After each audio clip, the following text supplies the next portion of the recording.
So today we are continuing our talks about the masculine and feminine divine union, based in my book, Divine Union of Masculine and Feminine. And today we're talking about whether or not in romantic relationships you like to be predominantly in the masculine or predominantly in the feminine.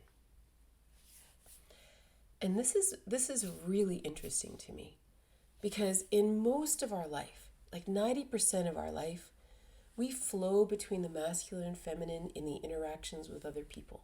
Sometimes we're the givers, sometimes we're the receivers, sometimes we're the structure, sometimes we're the chaos, sometimes we're the protectors, sometimes we're the vulnerable.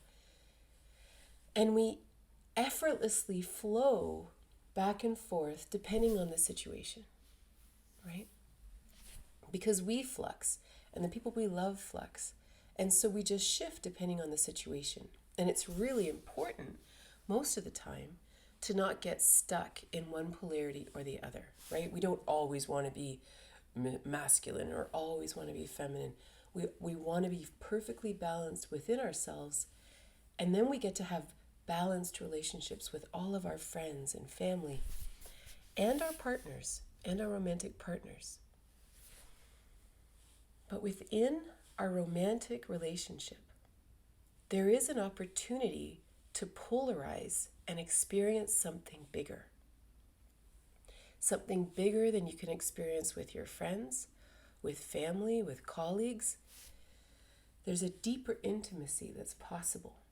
And the way we do that, the way we experience divine union and merging in intimacy, is through one person choosing to be in the masculine and one person choosing to be in the feminine, focusing all your energy in that polarity.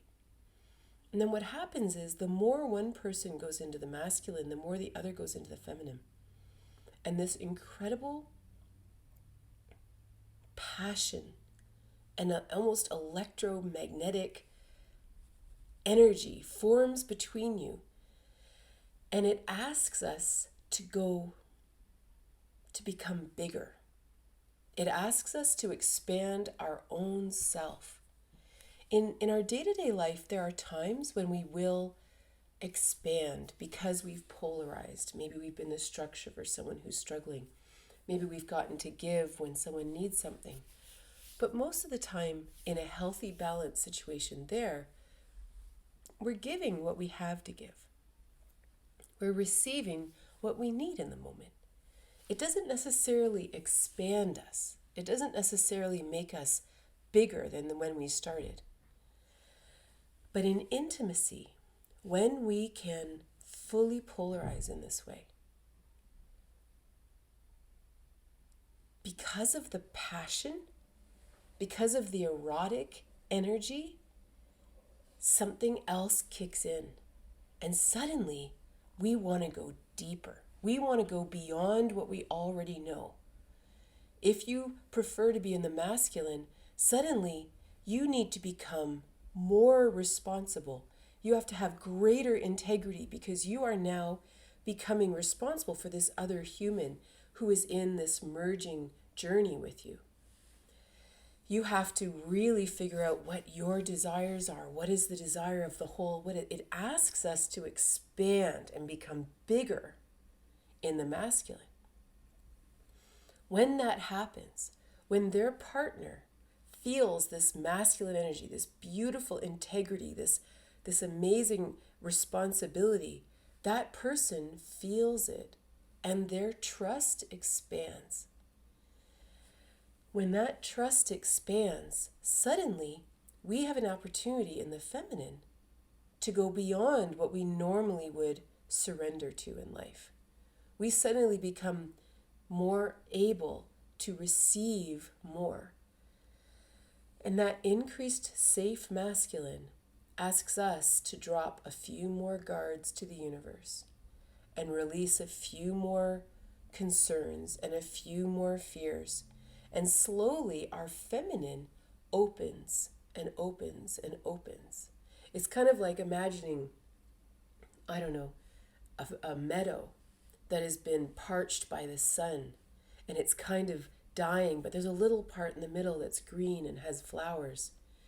And as we open to this masculine, more and more of it becomes green and lush and open until we go all the way to 100% of what's possible. When this happens in intimacy, first of all, it's quite a journey. Once we get beyond our comfort zone, like let's say, oh, well, I like to be in the feminine, you like to be in the masculine, awesome. You kind of play for a little while like that, in intimacy. But then there's a point where you both stop. It's almost like it's like a 50% game or something. Well, that's as far as I normally like to go. But there's this little desire inside that says, what if I could go a little further? And then maybe you say something, or maybe you start talking dirty, or maybe you do something that all of a sudden expands the capacity of the whole a little bit more. Both people have to expand in their own polarity to keep going. And then what happens once we get beyond this sort of 50-50 comfort zone, it's almost like the yin-yang symbol becomes unbalanced, but not in a bad way. It's like it starts to, when a circle becomes unbalanced, it starts to then roll, right? There becomes almost not a centrifugal force, but almost like that. That all of a sudden it starts to move on its own. Because there's this interesting imbalance, because what happens is maybe the masculine starts to give a bit more, and now the feminine has to catch up and they have to receive. Or maybe the feminine surrenders a little bit more and the masculine has to catch up. So there's this interesting, almost kinetic action inside the magnetism. And then once we get beyond that, once we get to play in that place, it's like the experience is growing us. We are now surrendering not to each other, but to this magnetic union that's happening. And within that, we grow. And the crazy thing about it is, so for example, in this instance, I personally love being in the feminine in intimacy, in romantic relationships. I don't know why. I could say all kinds of things. Oh, it's because I'm really masculine in the rest of my life and I'm always the teacher, I'm always writing, or whatever. You could go there, but I've never seen a pattern that necessarily follows that. So all I know is for some reason this soul loves the journey of the feminine, right? As I become stronger in that feminine, as I am able to release more, it's almost like I access more of who I am.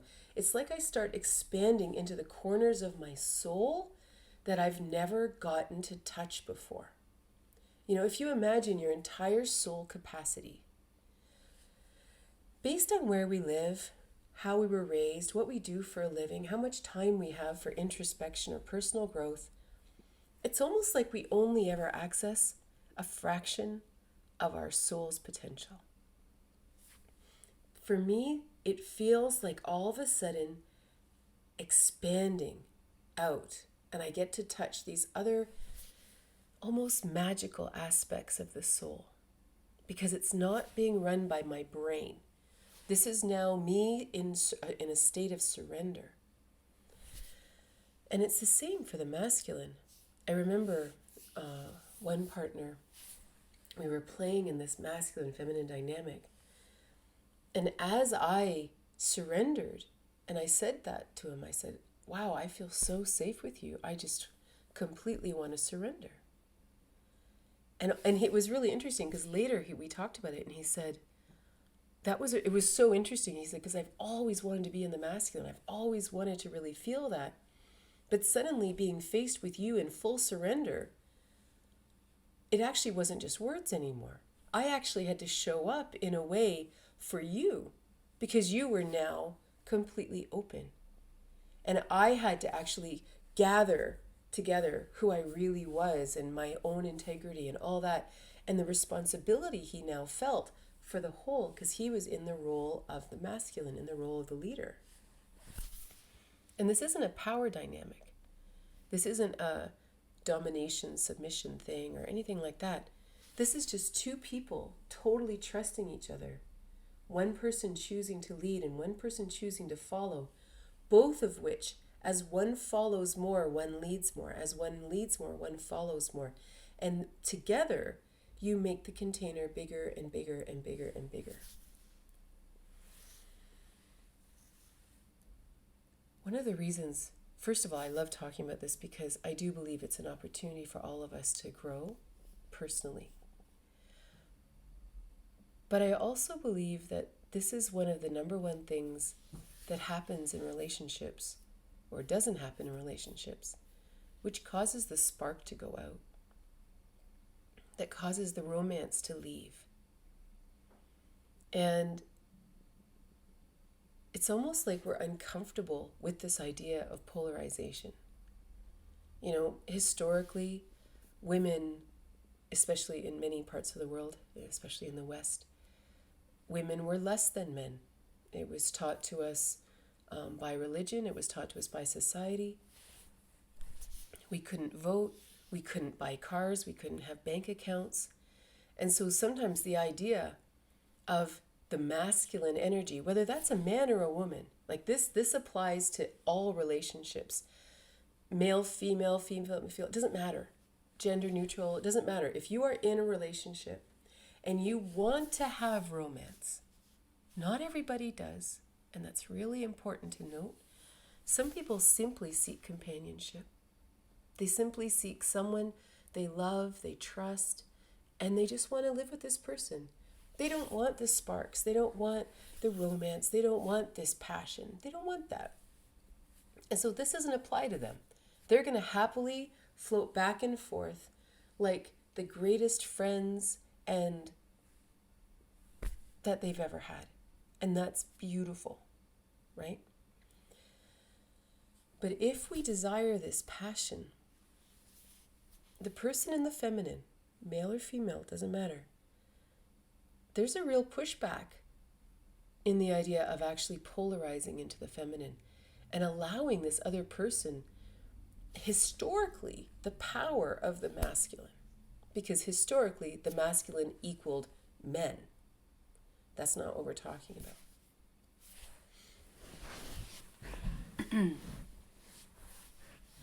And so along comes the women's liberation movement, who pushed hard for equality, pushed hard for the right to be able to be paid the same and to be able to vote and to be able to have rights.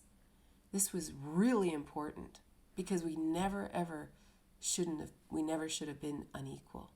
Like that's a ridiculous concept. And yet that's what we've lived in. So now, in many parts of the world, we have a certain semblance of equality. Based on this foundation of equality, we then need to heal our inner selves, the masculine and feminine within. And we've talked about that in previous talks. Once we are fully whole within, once I am fully comfortable with my own masculine, and I'm fully comfortable with my own feminine, then it will be easy and exciting to merge with another person and polarize further into one polarity or the other. But we won't want to do it if we're still battling within ourselves. If our own inner masculine, like let's say for example, my inner masculine sounds like a judgmental parent. Because of course, historically, the masculine and feminine was not what we're talking about here. The masculine was controlling and the feminine was passive. Or the masculine was angry and the feminine was the peacekeeper of the family. Or the masculine was stoic and had no emotions and the feminine was overly emotional and just like that. This is not what we're talking about if we're talking about masculine and feminine. Those are all dysfunctional gender stereotypes that happen within a power dynamic situation because it never should have been like that. So everything I just said there, they're all dysfunctional. Whether you're the angry one or the peacekeeper, whether you're the stoic or overly emotional, all this isn't masculine or feminine. This is just the dysfunction that comes from a very dysfunctional system. I'm talking about healthy giving and receiving, healthy structure and chaos, healthy protector and vulnerable, healthy leader and follower. That's what I'm talking about. But a lot of those old programs, those old dysfunctional ideas that we might equate with the masculine and feminine, might live within our own self. That I have an inner masculine that is stoic and unfeeling and berates my emotional side. Well, how am I ever going to release in intimacy or in relationship with someone if inside I believe that they are now going to take this stoic stance and judge me for being vulnerable and open and honest? Right? I'm not going to be able to. If I have a masculine inside of me that is judgmental, which is not real masculine, right? But that's what we've experienced through the past few centuries or millennia. How am I ever going to release to someone? Similarly, maybe you've experienced, again, these really dysfunctional masculines in your life, and you actually would prefer to be in the masculine in a relationship, but you are not connected to your own feminine. You're not connected to your truth. You're not connected to your manifest reality. Who are you right now, actually? How are you really feeling? You're not connected to your emotions. You are unable to receive, even from yourself. How could you ever step into the masculine in a relationship? Because this other feminine that is sitting before you is represented first inside of us, right? And this is why this masculine-feminine journey has to begin within. In a healthy relationship, we will discover some of these things with the other person, but we have to be extremely conscious then, right? If someone says something to the other person which is particularly judgmental or mean, and the other person has to have the ability to say, hey, let's back that up a little. Can we look at what you just said here? Because this is really important. That was really hurtful. And I recognize that perhaps this is how you talk to yourself. And so let's talk about this because I love you and I really want to sort this out, right? Theoretically, you could have that conversation, but you really have to be aware of what you're talking about to be able to say it without simply just lashing back and the whole relationship's over, right? Or you just swallow it and continue to live in unhappiness. So all of these dynamics that we're talking about today, about being in the masculine and feminine in relationship, begins with us having a healthy dynamic inside. And that's a real journey because that inner dynamic has to heal all the masculine and feminine relationships that we've ever had in our life up until now. That includes our relationships with our parents, because our parents are the first masculine energy. Both parents, regardless of gender. And we are in the feminine because we are vulnerable. We are chaotically growing in a wonderful way. We need protection. We have to receive from them. So this is our primary example of the masculine and feminine. We must heal that within us. We must find a healthy masculine and a healthy feminine inside of us. Then we can go out and play with others. Or we figure it out on the way, but we just have to be really compassionate and have excellent communication skills. So there's a few things I want to talk about here. One is that when I say that I love being in the feminine in relationships, you don't want to imagine this like 100%. It's not like that. Nothing's black and white like that. I like to think of it like a continuum, that okay, for me personally, probably 90% of the time, I like to be in the feminine. So ideally, I am partnered with someone who 90% of the time likes to be in the masculine. So what does that mean? Like, what's the practicality of that? It means that most of the time, I love when he plans things. And now I'm heterosexual, so I'm going to use he and she here, but this obviously applies to anybody. I love when he plans things and he says, Katrina, I'm going to take you out. My heart just opens and I'm so excited, right? When he initiates intimacy, that is my preference. Not because I want him to be in control, but because when the masculine energy initiates and comes towards me, it's like a key that opens up the feminine. And I now get to swim in a different energy I was just before he initiated. This is an energetic thing more than some social pattern. This is an energetic thing. But 10% of the time, I get an inspiration and I initiate and I take the reins. And I'm like, okay, can you clear your weekend? I have an idea. Hey, take your clothes off, get on the bed. I have an idea. About 10% of the time, that's where I love to be. I go into full masculine energy and he goes into full feminine. So, and this is a very interesting thing to ask ourselves. First of all, which polarity, not only would I prefer, but which one strengthens me? That's the real question. We'll talk about that in a second. And then the question is, what percentage of the time would I like to be in that polarity? Which side really fills my heart? What would I just love? And realize that a lot of us may have given up on this idea or have never heard of this idea.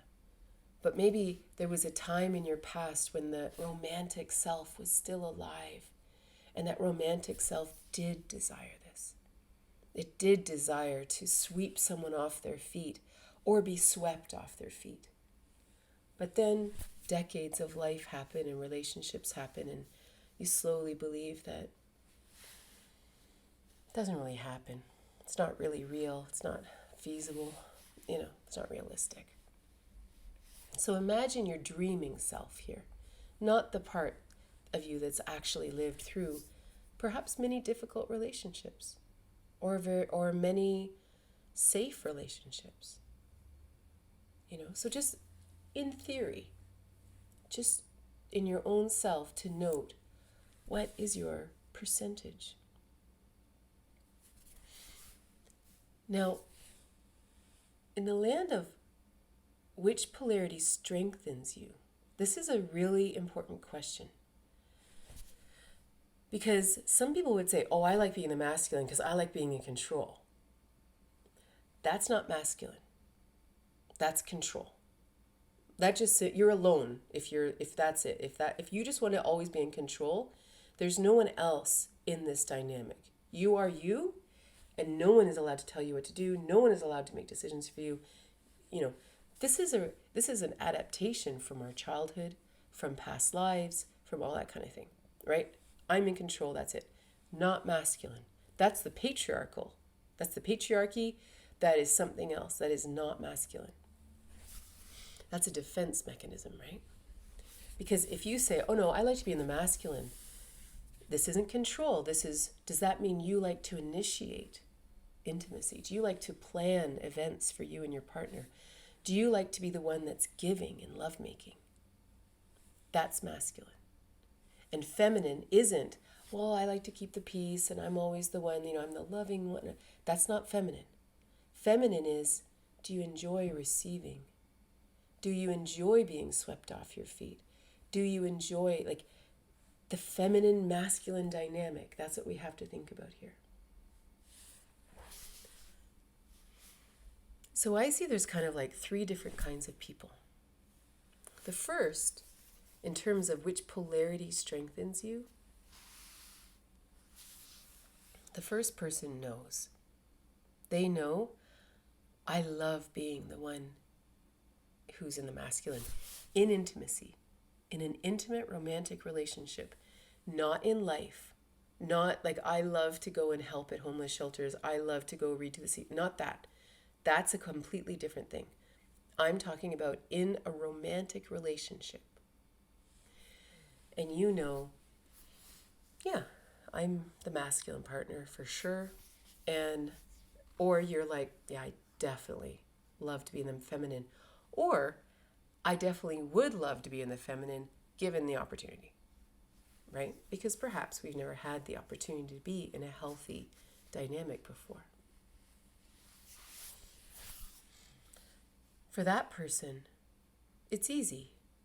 You know, you read a book like The Divine Union of Masculine and Feminine, or you take a course and you simply step into it. And as things come, as you learn things, it's going to resonate inside of you and you're going to go, oh, excellent. And now you have a new idea. And now you have a new idea. And it just keeps rolling and you just keep expanding in it. It's super easy. The second group,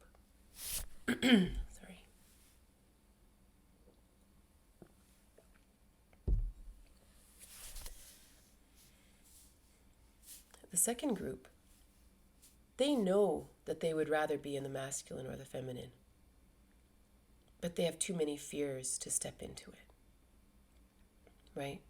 Or they're nervous to step into that. Maybe you would love to be in the masculine, but I don't like being rejected. I don't like being criticized. I don't want to be judged. What if I do the wrong thing? What if they don't like me? You know, and so we can feel where these fears are coming from, right? So, and that's an interesting place to be, that I know I want to be in the masculine, but or maybe I know I want to be in the feminine, but I've been hurt before and I don't want to be hurt again. And I really have a hard time trusting people. You know, maybe I have a hard time trusting women or trusting men or whoever. Maybe life has taught me that. Normally, life has taught me that. So then the journey becomes kind of a dance of being in relationship with people, romantic and not, and trying to be masculine, trying to be feminine. Maybe if you struggle with being masculine in intimacy, maybe you try doing it at work a bit more. Maybe you try stepping up, really coming forward with an idea and really sticking your neck out a little bit, and you practice that. Or if being in the feminine, maybe it's just learning to listen and it's learning to receive and allowing people to do nice things for you. And there becomes sort of this journey of healing it outside of relationship. But oftentimes we're already in a relationship. And if we struggle with that, it actually requires a conversation between you and your partner to say, you know, I'm learning about this masculine and feminine dynamic, and I really love you, and I really want us to have this romance again. I really want us to have this excitement and butterflies in our stomach when we see each other. And I feel like this masculine and feminine is the answer. But it means that I need to trust you, or vice versa. So I really want to talk about things, and I want to open up conversation and communication about a lot of things so that we can heal and I can heal, and then we can kind of work towards this. It could be done in relationship. The key and the challenge often is the other person has to want it also. Maybe they do or maybe they don't. Sometimes we're in a relationship with someone who actually all they want is that companionship. But the other person desires romantic intimacy, right? Then we have a challenge, but that's a whole other conversation, which probably deep in our hearts we already knew was a challenge. Then there are people who don't know which they would prefer. Usually this happens because they've had a lot of trauma in their life. So they have no good examples of the masculine or the feminine, right? They're not going to step into the masculine because they're going to be judged. They're going to do the wrong thing. They're going to ruin everything. It's not worth it. And I'm just too tired anyway. I don't even want to bother. They definitely don't want to be in the feminine because they don't trust anybody and they don't want to receive what that other person wants to give them. And you know what? It's easier for me to just stay over here and just be neutral. I don't want to do any of it. This is why it's important to ask ourselves, what strengthens us? If I want to begin this journey, which would strengthen me to step into the masculine or to step into the feminine? Because it's not often what we want. Like, for example, a lot of people didn't really have great upbringings. They really weren't cared for and loved. They didn't have that mother's love or that father's love, So very often, what we may want in that instance is actually to be in the feminine, in our heart, like in our child, our hurt child actually wants to receive. And sometimes we'll go into a relationship actually seeking that other person to give to us, which again, we have to heal whether we like to be in the masculine or the feminine. But I've seen this a lot in people, men and women, who actually are the masculine partner, but they're stepping into the feminine. They don't, not on the surface. On the surface, they want to be considered the masculine. But in their actions, they're actually acting in the feminine. They're acting in kind of that child place that I want you to protect me. I want you to give to me. I want to receive, because we're empty. And that's a real thing.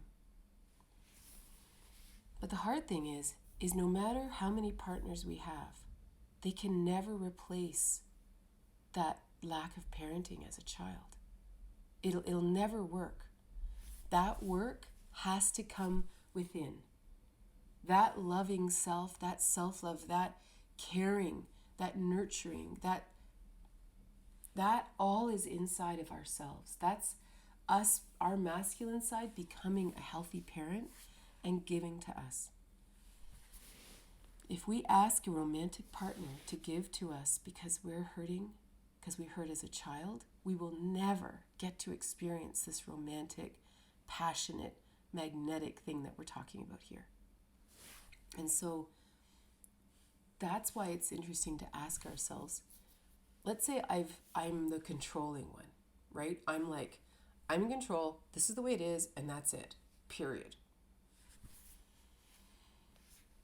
Perhaps the most expansive journey would be to be able to let down that guard and surrender. I see this a lot in especially heterosexual couples, but I've seen it in same-sex couples too, where the person who wants to actually be in the masculine in a heterosexual relationship, it's almost always the man, and the feminine is almost always the woman, where the woman has become the controlling one. I just make all the decisions because God knows he's not going to do anything anyway. I just make the decisions because I just learned at an early age that if I don't stand up for myself, then no one else is going to. And it's sort of that I rule the roost, that's what it is, And so they'll often find a partner who is happily passive, right? Who happily kind of follows along and whatever. And so these couples would come to me for ballroom dance lessons. And inevitably the women would have dragged them there because the women had taken yoga with me or studied with me in other ways, and they would have dragged their husbands there. And in all my years of ballroom dance, like teaching ballroom and Latin dance, I never met a heterosexual couple. Same-sex couples are very different in this sorting that I'm talking about. I've never met a couple where the man actually wanted to be in the feminine and the woman actually wanted to be in the masculine. So when they danced, I actually would still put the men in the leader and the women in the follower. And it was such a journey to watch them shift from the beginning, where inevitably the women were kind of like telling the men, like I would give an instruction, the women would be like, no, not that foot, do that, da, da, da, da, da. And you see the man like disconnecting and like looking off and not listening. And you start to see this dynamic, like you can see their relationship on the dance floor, because he is literally saying, I'm going to be the leader, I'm listening, stop telling me what to do. And this is why in dance classes, it is so imperative that everybody change partners. If you've ever taken a dance class, you'll notice that we always get the partners to change partners. And this is why. Because if they don't, the leaders will never be able to step into a leadership role, and the followers will never be able to follow. Every so often I would have a couple that would come in and they'd say, well, we're not changing partners. Sometimes there were jealousy issues. Sometimes they were shy. And I would be like, okay, whatever. But the thing is, they were unteachable. They would go off in the corner and they wouldn't be in the circuit with everyone else. And they would stand over there while they were dancing and argue, just like they do at home. All the same dynamic. So now he's supposed to lead, she's supposed to follow. And of course, according to her, well, you're not leading properly and you're not doing it right. And that's not what she said. And he's like, well, I'm allowed to, And they just sit over there and they bicker. And I'm telling you, like 100% of the time that I've ever allowed a couple to be on their own and not in the mix, all they did is sit there and you could just see their faces close to each other as they're like hissing at each other. Everybody else, they're all changing partners. Bit by bit, the women, because it was predominantly heterosexual, the women were slowly having to let down that guard, that controlling guard with every new partner, because they don't know this person and they don't know the next person and they don't know the next person. All the guys with every new partner, they had to up their game. And by the time they got back to their original partner, they were an entirely different couple. And as the weeks went on, I tell you, to see these men in their true power, leading properly, strong, confident. And I would get the women around week 4 or 5 to actually close their eyes and allow themselves to be led. The bliss in the room. Like it's so, so beautiful. And I've seen it in, we did have some like same-sex couples. You have to understand, I live in the middle of nowhere, so it is predominantly heterosexual. But I remember this one time, 2 men came to I used to choreograph and teach people how to do their wedding dances. And this one couple came to me and they were so sweet. So like I would teach them, they had already picked their song and it was a waltz. So I was teaching them the lead and the follow. And so I'm always watching to figure out which one is the masculine and feminine, right? Who's going to be the leader and who's going to be the follower. And I remember teaching them, and it wasn't until about the 3rd week, the 3rd lesson, that I looked at them and I said, and I explained this. I said, normally I have to figure out which one of you is going to lead and which one of you is going to follow. And I said, but with you two, you're actually 50-50. And they looked at me and they started laughing. They said, I know, that's exactly our relationship. We're actually 50-50 all the time. And so what we did is they had this waltz song, and right in the middle there was a break. The music just stopped. It was this kind of pregnant pause. And so we choreographed it that the kind of guy number 1, he led for the first half. And then right in the middle in that pause, they dropped their arms, changed arms, and then the other guy led for the second half, which was super fun. But it's the same I remember working with one couple, and there were 2 women. And the woman who would normally be in the masculine, it was sort of this stereotypical situation, but there's a reason that stereotypes exist. She was the short hair, the tough one. She was a policewoman. She was like, she was that definitely the masculine energy. And her partner, had the long hair and wanted to be the one to have the babies and all that kind of thing. Like it was definitely, they certainly slotted into the masculine and feminine. But the partner who, the short-haired one, let's say, I know, very stereotypical and ridiculous, but she'd had a really difficult childhood. And she'd had a lot of anxiety and a lot of struggle.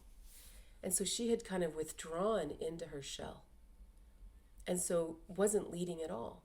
And again, you can see this in all kinds of relationships, heterosexual, same-sex, whatever. That if the masculine partner has had a difficult time in life, they will just withdraw into their shell. And then what happens? The feminine, the one who would actually prefer to be in the feminine, has to rise and go after them, trying to pull them out of their shell, which of course doesn't work. It never works. The feminine partner, because again, this is about energy. If the feminine partner pursues the masculine, it doesn't work. Whereas turned around, if the feminine partner is actually hurting and has withdrawn, the masculine partner comes and holds them and hugs them, this will actually open, right? This will actually create a bond, and this will actually create healing. This is why it is so important to actually understand, what do I prefer? What would strengthen me in a relationship?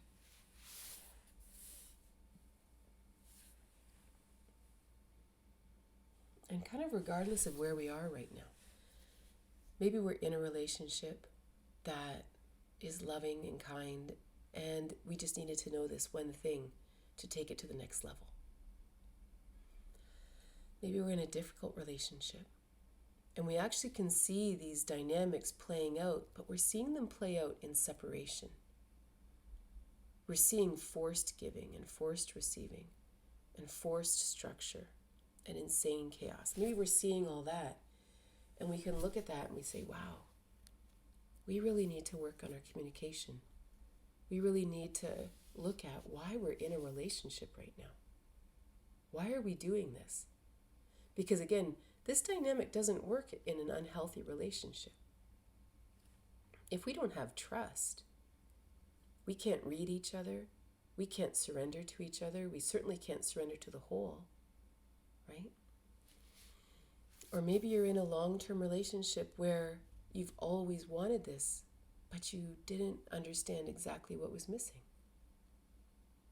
It's just an interesting fodder for conversation, regardless of where we're at,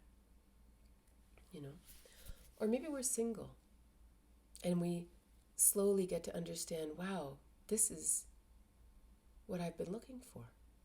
This is why I'm struggling in relationship, because I actually want to be in the feminine, or I actually want to be in the masculine, but I keep picking people who are the opposite of something else,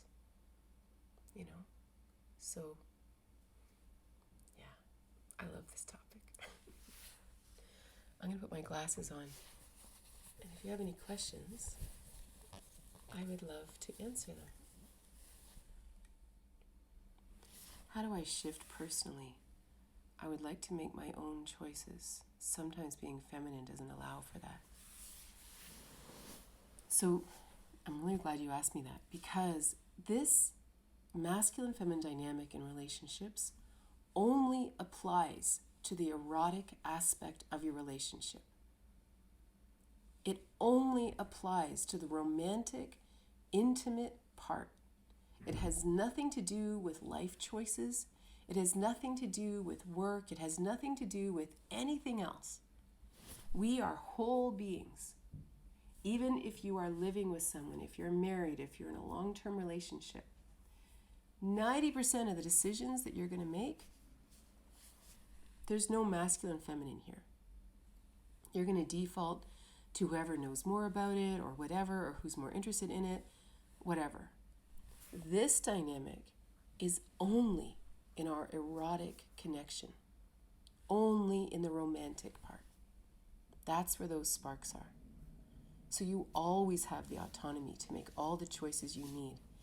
And even within intimacy, if you don't like what's going on, you still have choice. No one is ever, and that's both people. That includes the masculine partner.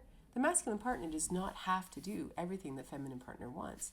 And the feminine partner does not have to receive everything that the masculine partner gives. We are dynamic and ever-changing people. And just because something worked last time does not mean it worked today.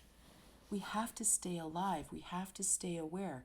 We have to constantly be connected with this new human that's with us today. So communication continues, and you can always say no, or I don't think so, always. But thank you for asking. That's really important. How do you start a dialogue on this with someone, partner, potential partner? I see so much of this in family dynamics.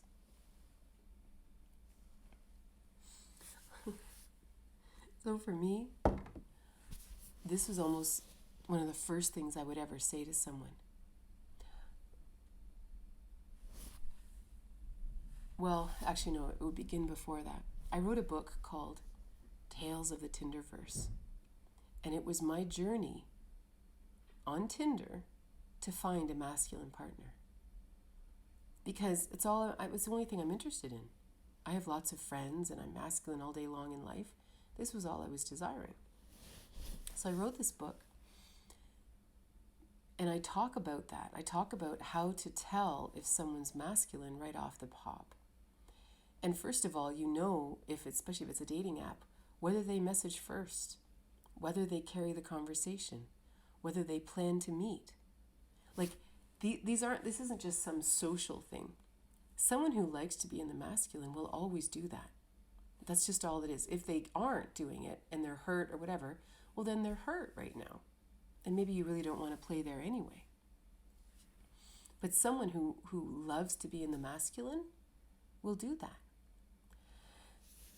And then when you meet them, we have to watch, right? Masculine or feminine. We have to actually observe this other person. How are they acting? You know, what do they prefer?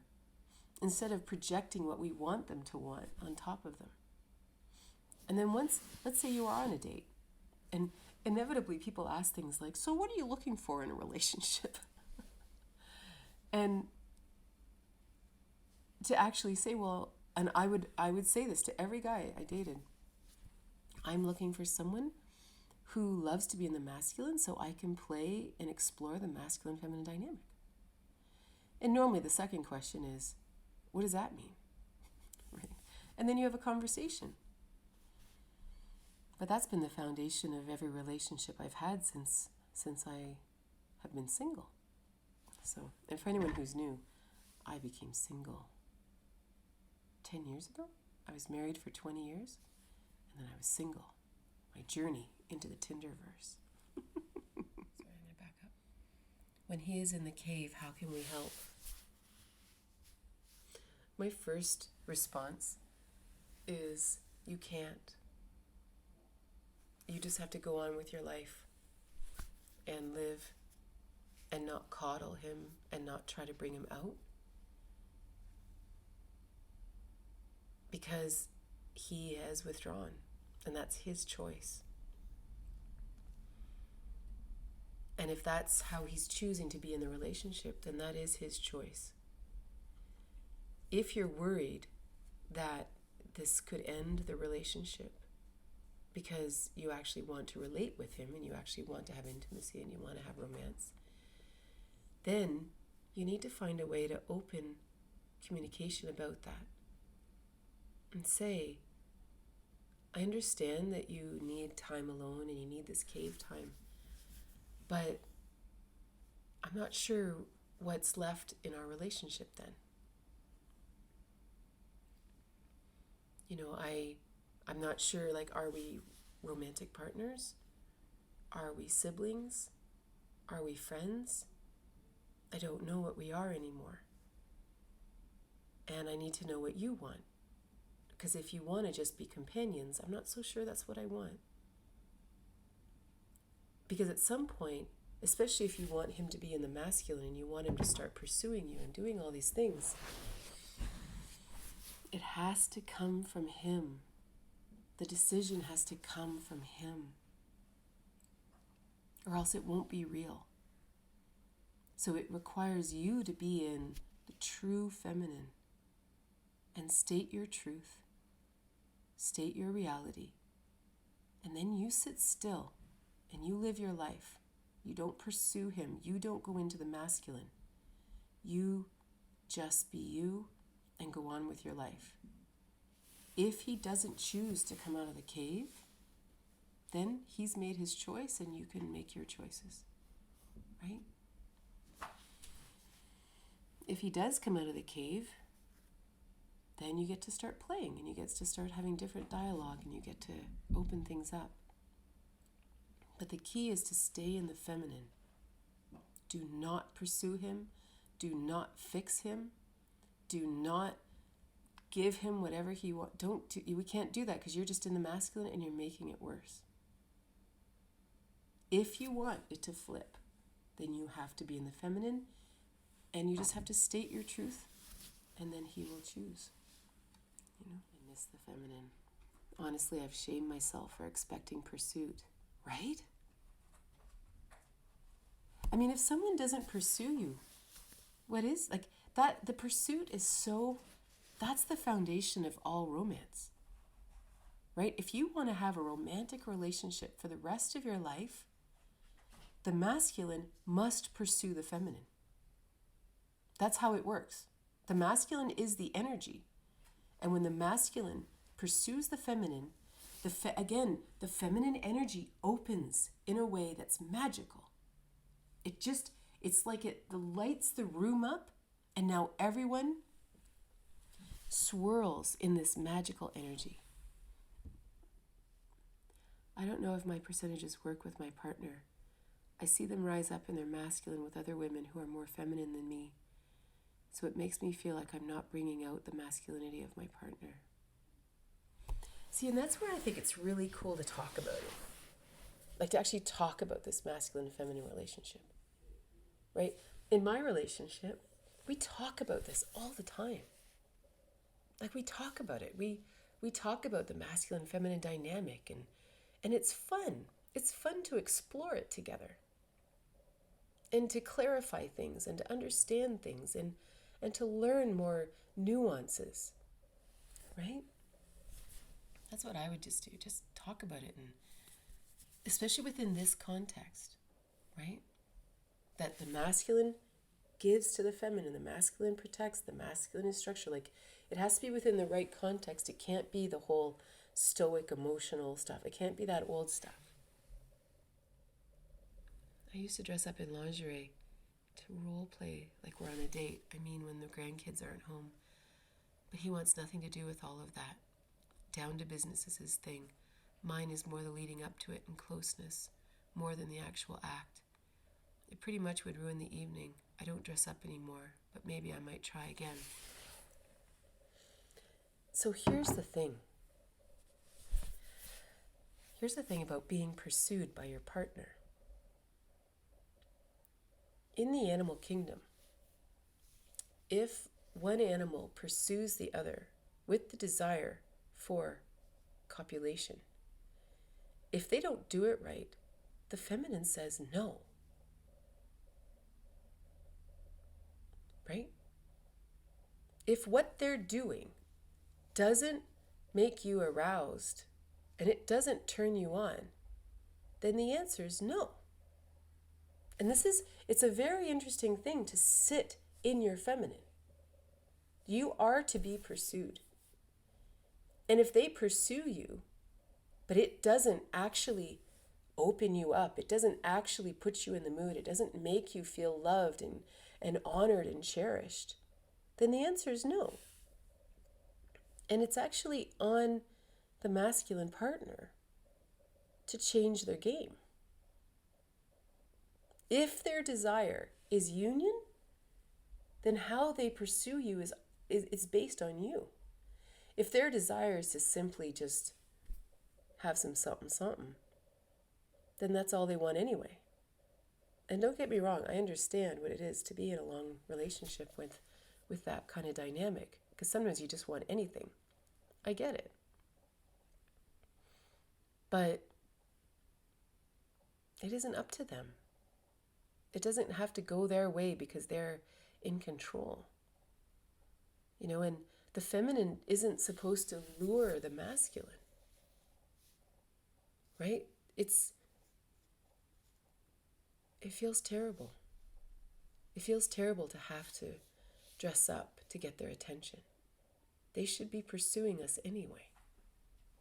There's something amok in the way we've been raised, in what we've seen in Hollywood, that I'm supposed to make myself pretty to turn them on. It hurts our hearts.